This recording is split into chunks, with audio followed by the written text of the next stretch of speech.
All right, ready. Okay, so would you like us to look into the camera, or don't look at him. But isn't that gonna look kind of weird? No. Okay. Okay. This is our shit. This ain't your shit. I'm trying to direct your shit, okay? Hey, we're pros. The tables have been turned. I'm Identity so Richmond. scared.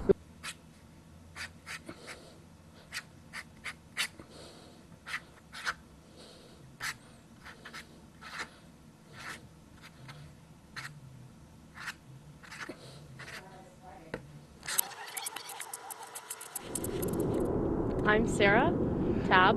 And I'm John Headley. And you're part of Identity Richmond. And yes, we are part of Identity What Richmond. is Identity Richmond? Defining culture itself is a very broad thing. We are all members of groups, and we're members of multiple groups.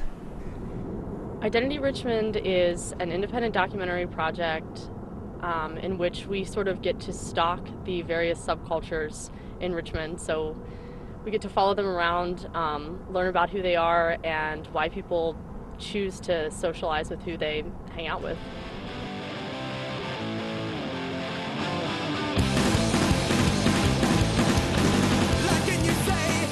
Originally, the project started because we want to focus on how urban environments create the necessity for alternative identities.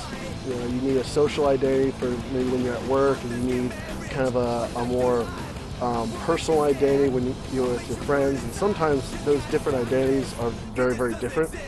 And after we were working with the project for a while, we realized that while it was a great thing to pursue, it probably wasn't going to be very visually interesting because we're basically going to have a bunch of talking heads.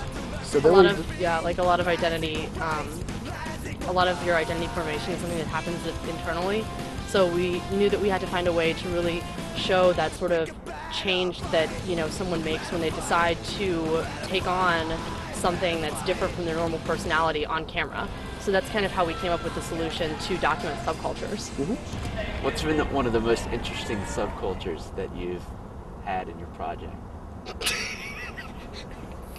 Take a deep breath. Honestly, Angelica got me started. Oh, and I would tell you what, the first time I painted her face, I did not know what I was doing, and I think our most interesting subculture has definitely been the drag queens. So we met up, got a hotel, had fun, put makeup on, tried out about 50 different outfits, and finally decided on one. Went out to Godfrey's, had a fabulous time, and thought we were absolutely amazing. One of them would refer to the other as he or she, basically non-discriminately. Like whenever they want, they just kind of change genders. And it was really interesting to see that dynamic because you don't always think of gender as being something that is that easily changeable. I must be born again. I must not reform my way because you can't reform your way.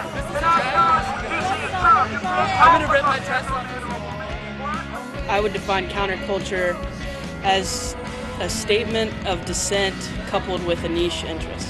Definitely, I think the biggest surprise has been the role that things like MySpace, Facebook, and other online networking sites have played in, one, allowing us to find people, and two, allowing these people to come together and form the groups and the communities that they have. I'd say about 10, maybe 15 years ago, you wouldn't see a lot of this because they had no means of communication. You might have someone that has an interest, but they don't know anyone around them that has that similar interest. And without the role of, say, online and be able to go out and find other people like you, it's very hard to actually form a group. And now with things like MySpace and Facebook and message boards and the like, people can come together, plan out activities, and then go out and do it. Whereas before, it was very hard to do that. They had to go to things like conventions and stuff like that to actually find people.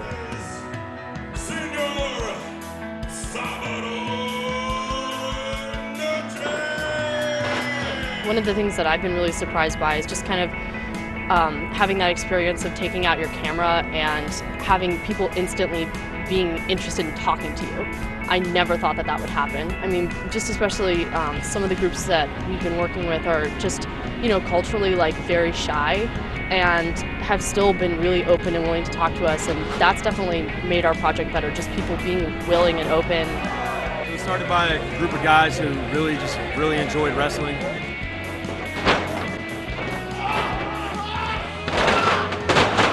then it was in a guy's backyard, actually, and then people started showing up, and so everybody decided why not do it for real, and from there it kind of turned into this. Our last show, there's like 1,000 people here. Not thinking that we're going to misrepresent them has really helped it, but I guess one of the things that I've learned is definitely, I mean, I was open-minded before I started this project, but really learning to just sort of tear down all of the visual barriers that you have about people, because once you deal with and you move from culture to culture, you know, every day of the week, and each day you're in a different culture, which is kind of what we've experienced, you very much realize that exteriors mean nothing. So this is the guy that I rode with right here, leaving in an ambulance right now. Guy, That's how real it is. Where you going, G4? What are you doing? I don't know. Why are you getting an ambulance? Ace is supposed to go out on the ambulance. We love you, buddy! Where am I going to get him from? That was G4. He actually got pretty badly concussed and didn't remember how.